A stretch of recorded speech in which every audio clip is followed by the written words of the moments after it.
Hello friends, कैसे हैं आप सब। आई होप आप सभी स्वस्थ मस्त और एनर्जेटिक होंगे। अगर आप मेरे चैनल में नए हैं तो मैं बात करती हूँ law of attraction, energy, vibration, law of Karma, spirituality.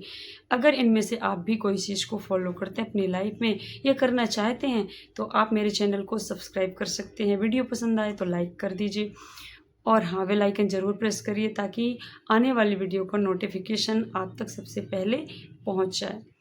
तो चलिए, लास्ट वीडियो में मैंने बात किया था डॉक्टर जो डिस्पेंजा की book you are the placebo. You are the placebo amazing book है और अगर आप लोगों ने पढ़ा है तो बहुत अच्छी बात है। आप लोगों को पता होगा कि कितनी अमेजिंग बुक है। और अगर आप लोगों ने अभी तक नहीं पढ़ा तो आप इस बुक को ज़रूर पढ़िए। और मैं कंटिन्यू करती हूँ इस बुक में। आज मैं आप लोगों को बात करूंगी इसकी भूमिका के बारे में। तो डॉक्टर जो डिस्पेंजा आगे लिखते हैं कि जब जागो तभी सवेरा है। वो बोलते हैं कि मैंने कभी सोचा नहीं था कि ऐसा कुछ करूंगा, फिर भी अभी मैं एक वक्ता, लेखक और शोधकर्ता के जैसा काम करने वाला हूँ। हम में से कई लोगों की नींद तभी खुलती है जब उन्हें कोई चेतावनी या वेकअप कॉल मिले होते हैं। साल 1986 में मुझे भी इसी तरह की चेतावनी या वेक अप कॉल मिली थी। ये कब की बात है? सन 1986 की बात है। वो आगे बोलते हैं कि दक्षिणी कैलिफोर्निया का वाक़या है, मतलब ये घटना दक्षिण कैलिफोर्निया की है। अप्रैल महीने का खूबसूरत दिन था और उनकी उम्र लगभग 23 साल की थी। उस समय कायरोप्रैक्टिस यानी कि हड्डियों मांसपेशियों में इलाज की जो पद्धति होती है, वैकल्पिक पद्धति, इसके रूप में अपनी प्रैक्टिस शुरू ही की थी मैंने। यानी कि वो हड्डियों मांसपेशियों के इलाज की वो प्रैक्टिस कर रहे थे दक्षिणी कैलिफोर्निया में और उनकी आयु थी लगभग 23 साल। उस समय वो ये हड्डियों मांसपेशियों में इलाज की प्रैक्टिस कर रहे थे और ये इसको बोलते उस समय कायरो प्रैक्टिस कर रहे थे। अपनी प्रैक्टिस शुरू की थी। थाई सॉरी ट्राइथलॉन जैसी प्रतिस्पर्धा में भी हिस्सा लिया करता था। वो बोलते हैं कि इसके लिए कई माह तक कड़ा प्रशिक्षण भी लिया था। वाक्य उसी दौरान का है। मैं तैराकी का सत्र पूरा करने के बाद प्रतिस्पर्धा के साइकिल रेस वाले हिस्से में था। ये साइकिल की रेस की प्रतिस्पर्धा कर रहे थे। उसी दौरान सड़क पर एक ऐसे मोड़ पर पहुंचा जहां अलग अलग दिशाओं का ट्रैफिक मिलता था। वहां एक पुलिस अधिकारी आने वाली कारों की ओर पीठ किए खड़ा था।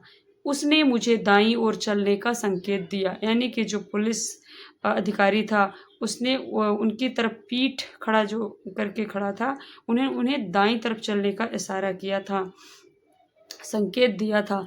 लेकिन मेरा पूरा ध्यान प्रतिस्पर्धा पर था और इसलिए मैंने उस पर से अपनी नज़र हटाई नहीं और उस अवस्था में मोड़ पर से गुजरते हुए दो साइकिल सवारों से अभी मैं आगे निकला ही था कि 55 मील प्रति घंटे की गति की रफ्तार से पीछे से आई एक लाल एसयूवी ने मेरी साइकिल को टक्कर मार दी और इससे मैं जोर से हवा में उछला और पीठ के बल सड़क पर जा गिरा। गाड़ी एक बुजुर्ग महिला चला रही थी और इस टक्कर के बाद उनसे भी गाड़ी संभली नहीं। गाड़ी मेरी तरफ ही जाती रही और इससे पहले कि मैं बचने की कोशिश करता वह फिर मेरे सामने से मुझसे आ भिड़ी। मैंने फुर्ती से गाड़ी का बम्पर पकड़ लिया ताकि वह मेरे ऊपर न चढ़ जाए और गाड़ी चलाने वाली बुजुर्ग महिला को कुछ भी समझ नहीं आया और मैं बम्पर पकड़े पकड़े ही सड़क पर घसीटता रहा। कुछ देर बाद जैसे तैसे जब कार रुकी तो मैं लगभग 20 गज तक घिसट चुका था और मुझे आज भी साइकिल के सड़क पर घिसटने और पास से गुजरने वाले दूसरे साइकिल सवारों की चीखें याद हैं। नहीं जानता था कि उन्हें रुककर मेरी मदद करनी चाहिए या अपनी रेस जारी रखनी चाहिए। फिलहाल अभी मैं सड़क पर गिरा पड़ा था तो मेरे पास हथियार डाल देने के अलावा कोई चारा नहीं था। मुझे जल्दी ही पता चला कि मेरी रीढ़ की हड्डी के 6 जोड़ टूट चुके हैं और मेरे कंधों से लेकर किडनी तक कई हिस्सों में टूट फूट हुई है और जब मैं ज़मीन पर गिरा तो रीढ़ की हड्डी को सुरक्षा देने वाली जो मुहराब जो आर्क होती है वो बुरी तरह से टूट फूट चुकी थी। हड्डियों के बहुत सारे टुकड़े मेरी रीढ़ में ही घुस चुके थे, यानी कि उनकी रीढ़ की हड्डियों के टुकड़े टुकड़े हो चुके थे और बेचैनी का आलम था और टांगों में जान नहीं बची थी। छोटे छोटे से काम भी नहीं, मतलब कुल मिलाकर की उनके शरीर की पूरी तरह से दुर्दशा हो चुके थे। इसके बाद तमाम जाँचें हुईं और फिर उनकी हड्डियों के डॉक्टर आए और उन्होंने मुझे रिपोर्ट दिखाते हुए कहा कि मेरी रीढ़ की जो हड्डी है वो भयंकर, उनकी रीढ़ की हड्डी को नुकसान हुआ है और भरपाई के लिए उन्हें स्टील की रॉड डालनी पड़ेगी। इसका मतलब था कि रीढ़ की हड्डी में फ्रैक्चर वाली जगह पर ऊपर नीचे की ओर चीरे लगाए जाने थे, फिर 12 इंच की 2 सलाखें लगाई जानी थी। इसके बाद वे मेरे कूल्हे की हड्डी से कुछ अंश लेकर उन्हें उन सलाखों पर लगाने वाले थे। बड़ी सर्जरी थी और साफ था कि मैं दोबारा ठीक से शायद चल भी ना सकूं, यानी संभावनाएं ऐसी ही थी कि हमेशा के लिए विकलांगता का दर्द मुझे घेर लेने वाला था। मेरे लिए नाकाबिले बर्दाश्त था। तो देखिए कैसे एक व्यक्ति जो साइकिल की प्रतिस्पर्धा, रेस में प्रतिस्पर्धा ले रहा था और एक ही सेकंड में देखते ही देखते उसकी ज़िंदगी इतनी बद से बदतर हो गई कि अब वो ज़िंदगी भर चलने लायक, उठने बैठने लायक नहीं बचे। फिर भी अगर मैं ऑपरेशन की हामी न भरता तो लकवा मार सकता था। मुझसे पॉम स्प्रिंग इलाके के कुछ सबसे बेहतरीन सर्जन ने भी कहा कि उन्हें अब तक पूरे अमेरिका में ऐसा कोई मरीज नहीं मिला जो ऐसी हालत में ऑपरेशन ना कराए, यानी कि उन्हें ऑपरेशन कराने के लिए बोला गया था। लिहाजा मुझे मेरे घर के पास ही जोला अस्पताल में दाखिल करा दिया गया और यहाँ मैंने 2 और डॉक्टरों से राय ली। वो बताते हैं कि मैं 1-2 डॉक्टरों से और राय ली। इनमें एक दक्षिणी कैलिफोर्निया के सबसे बड़े ऑर्थोपेडिक सर्जन थे। दोनों का ही कहना था कि मेरी सर्जरी ज़रूरी है, नहीं तो शरीर में लकवा मार जाएगा और मैं कभी चल नहीं सकूँगा।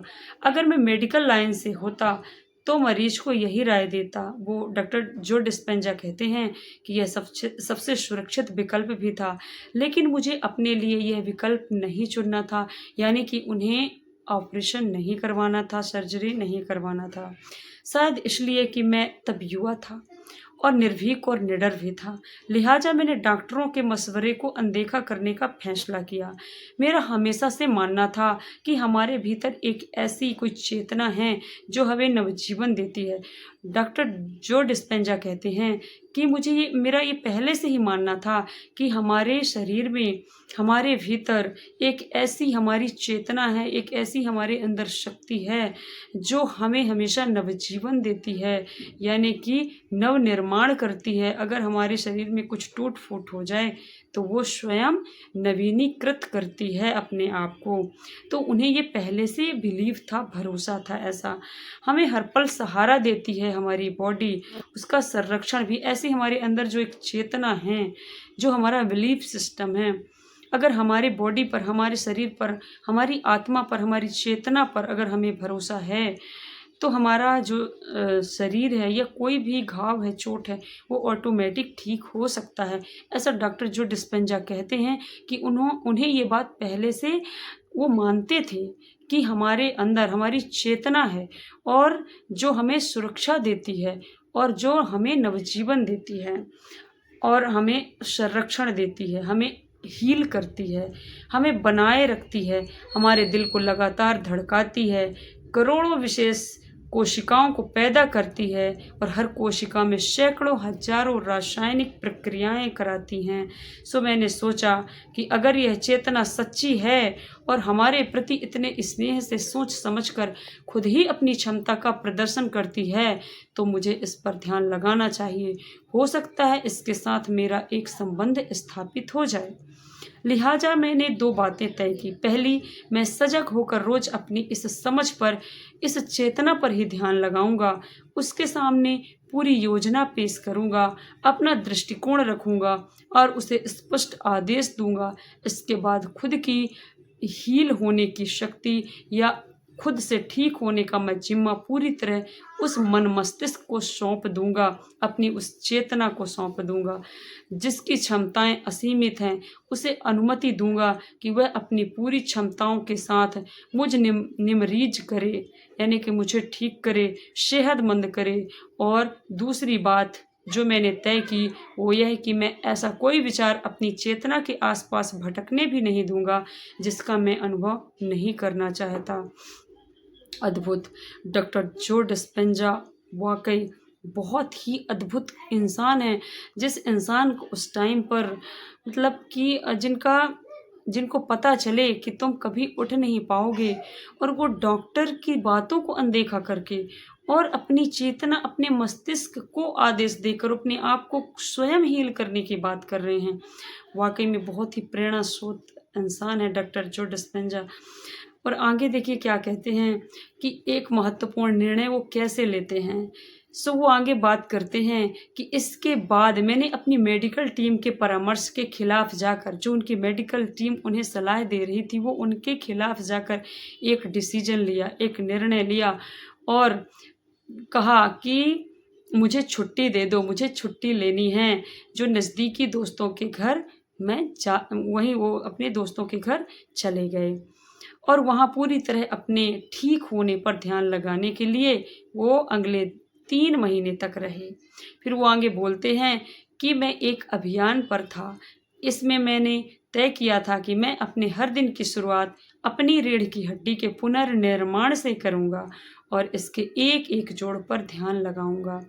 उनकी तरफ अपनी चेतना का ध्यान खींचने की कोशिश करूँगा। देखूँगा कि क्या वह मेरे प्रयासों पर ध्यान देती हैं, जो कि मैं चाहता भी था। मैं जानता था कि इस प्रक्रिया में मुझे संपूर्ण रूप से शामिल होना होगा। इसके लिए सिर्फ वर्तमान पल के बारे में सोचना होगा, अतीत को अनदेखा करना होगा। उस पर पछतावा तो दूरी की बात है, भविष्य की फिक्र छोड़नी होगी। बाहरी हालात, पीड़ा या सामने आते लक्षणों से भी ध्यान हटाना होगा। मुझे अपने मन, अपनी चेतना के साथ तालमेल बिठाते हुए पूरी तरह से उसके साथ मौजूद रहना था। अपने संकल्प को उसके संकल्प के साथ मिलाना था।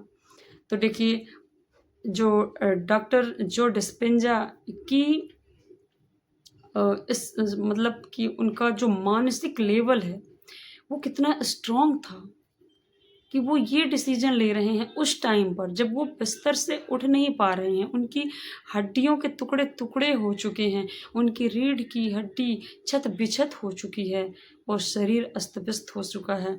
उस समय क्योंकि उनका दिमाग चल रहा है और अपने दिमाग को इतना बड़ा कार्य सौंप रहे हैं, अपनी चेतना को इतना बड़ा कार्य सौंप रहे हैं, अद्भुत है। इसके आगे वो बताते हैं कि लिहाजा रोज़ दिन में 2 बार 2-2 घंटे के लिए मैंने ध्यान लगाना शुरू किया, भीतर झांकना शुरू किया और अपनी चेतना को अपने वांछित परिणाम का चित्र दिखाना शुरू किया। और उनका जो परिणाम था वो ये था कि वो पूरी तरह स्वस्थ हो चुके हैं। उनकी रीढ़ की हड्डी पहले जैसे पूरी तरह ठीक हो चुकी है, पूरी तरह ठीक हो चुकी है रीढ़ की हड्डी। ये उनका परिणाम था, रिजल्ट था, उनका उद्देश्य था। और इस दौरान बेशक मुझे यह भी पता चला कि मैं कितना लापरवाह और भटका हुआ था।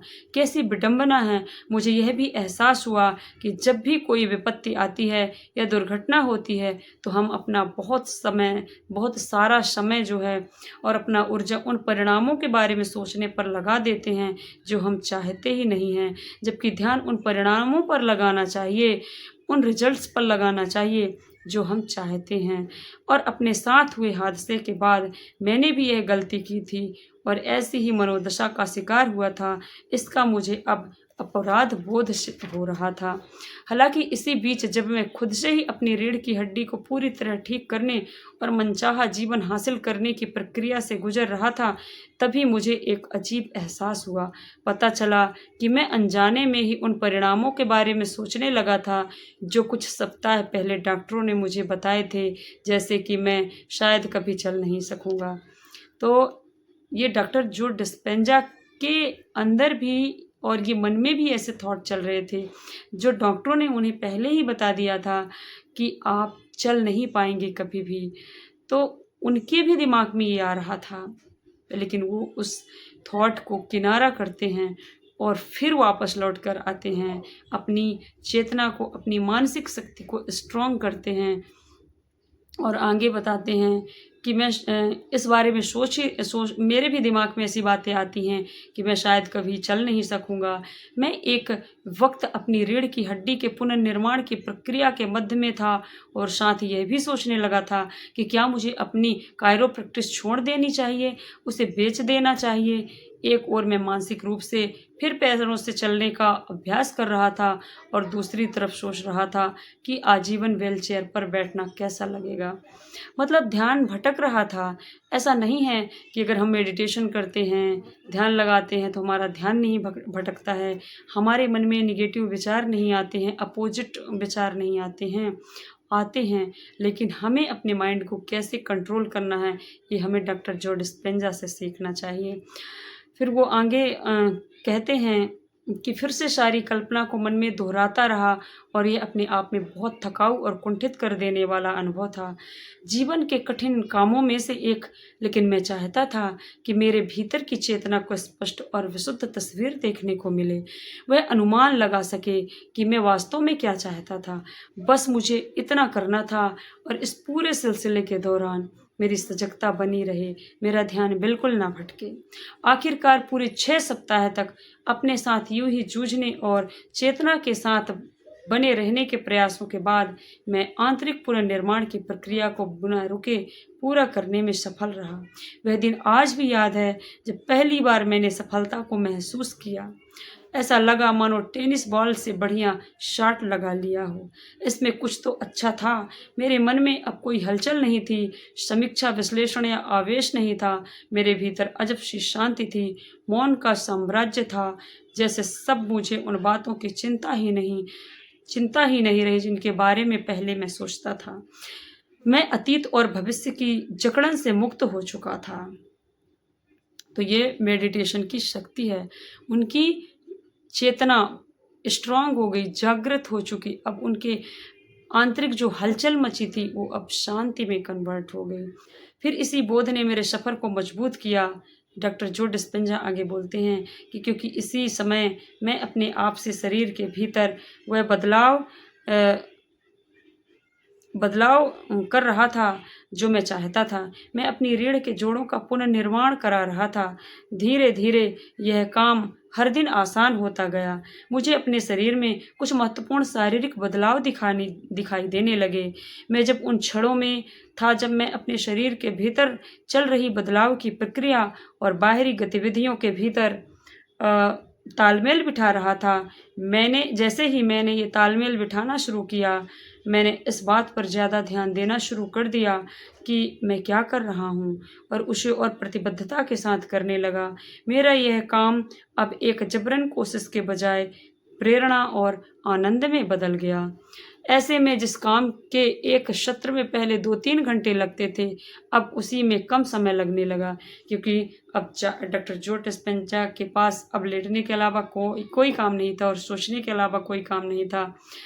तो इसलिए जब उन्होंने ध्यान मेडिटेशन से अपनी एनर्जी को हाई कर लिया, तो अब उनके अंदर जो निगेटिविटी चलती थी वो अब किसमें एकदम पीस में कन्वर्ट हो गई। अब उन्हें शांत, उनके खुद अंदर चेंजेस महसूस होने लगे और बदलाव देखने लगे। उनके शरीर में एक अजीब सी अनुभूति महसूस होने लगी।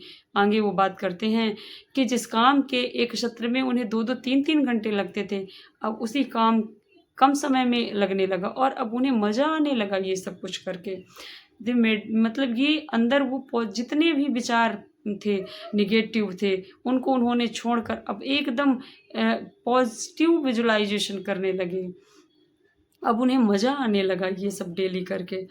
अब आगे वो बोलते हैं कि अब मेरे पास समय की कमी नहीं थी, क्योंकि अब उन्हें कोई काम करना नहीं था। लेटे लेटे बस उन्हें क्या करना था, विजुअलाइजेशन करना था। मैंने सोचना शुरू किया। उनकी जो विजुलाइजेशन पावर थी, यानी कि उनके जो थॉट्स से अब वो सोचना शुरू करने लगे कि नदी या झील के किनारे बैठकर सूर्यास्त देखना या दोस्तों के साथ रेस्तरां में लंच करना कितना अच्छा रहेगा।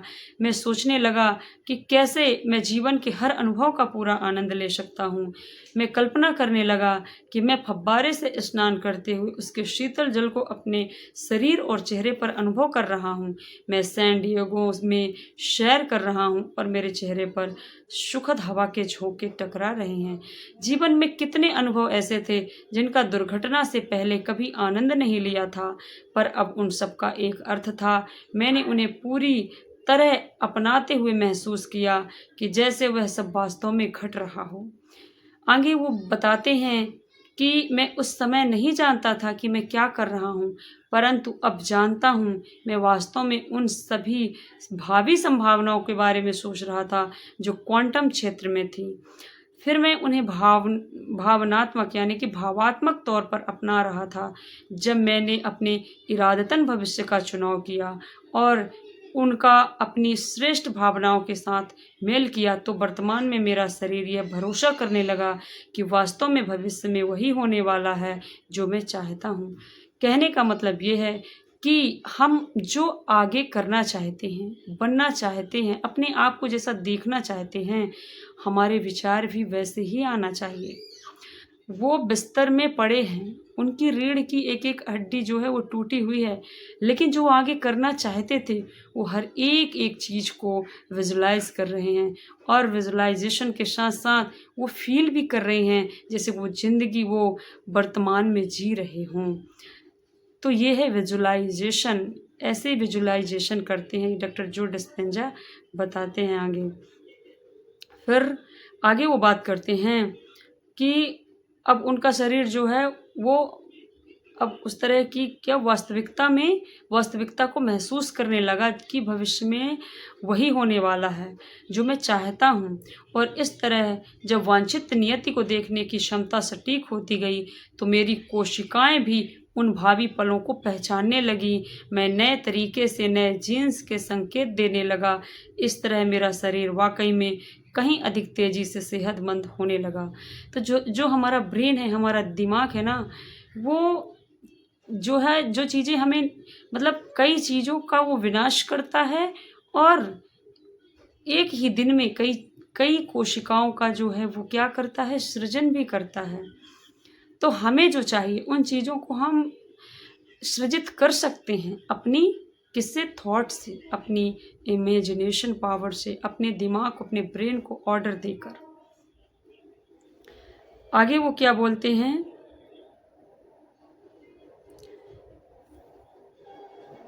आगे वो बोलते हैं कि मेरा शरीर वाकई में कहीं अधिक तेज़ी से सेहतमंद होने लगा। वो बोलते हैं कि ऐसी कल्पनाएं कर कर मेरे जो न्यू सेल्स हैं अब ये क्या करने लगे, अधिक तेज़ी से सेहतमंद होने लगे।